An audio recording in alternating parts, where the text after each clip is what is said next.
I planted that vegetable garden with my grandfather.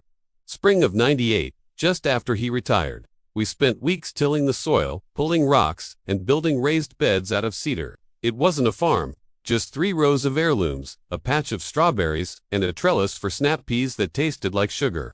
It was where I learned patience, where I spent my Sunday mornings weeding, where I taught my son how to tell a ripe tomato from a green one. Then, one Wednesday, I came home to the smell of wet concrete. The beds were gone, buried under a slab of fresh gray pavement. My neighbor, a flipper trying to turn the cottage next door into a modern luxury estate, had widened his driveway right over the property line.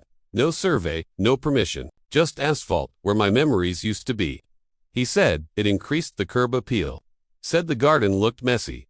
Said he'd tossed me $50 for the seeds. I showed him the property stakes. He laughed. He told me that once concrete dries, it's permanent, and I should learn to live with progress. But here's what he forgot. I'm a senior geologist, and more importantly, I specialize in subterranean water mapping for the state. So, I did what any logical man would do.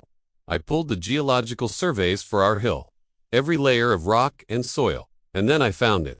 Our properties sit directly above a protected karst limestone aquifer, a critical recharge zone. Section 404 of the Clean Water Act. Any impervious surface covering more than 500 square feet in a recharge zone requires an environmental impact study and a federal drainage permit. And guess what? I knew for a fact he hadn't pulled a single permit for that driveway. He just hired a cheap crew and poured. So I made a call.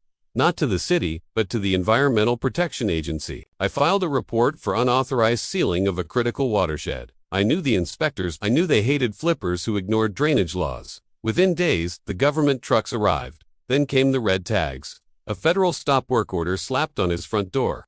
Fines issued for every day the concrete remained. When he tried to argue that it was just a driveway, they discovered something wonderful. The weight of his unpermitted concrete had shifted the soil drainage, threatening the foundation of his own house.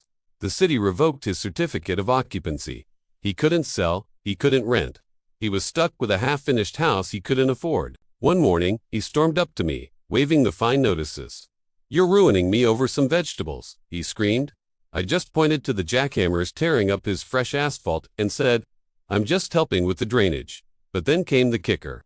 During the removal, the EPA found he had buried construction debris, old drywall, paint cans, asbestos, Thailander, the concrete to save on disposal fees. That's illegal dumping. They seized his renovation budget to pay for the hazmat cleanup. He went bankrupt, the bank foreclosed, and I bought the lot for pennies on the dollar. I replanted the garden twice as big.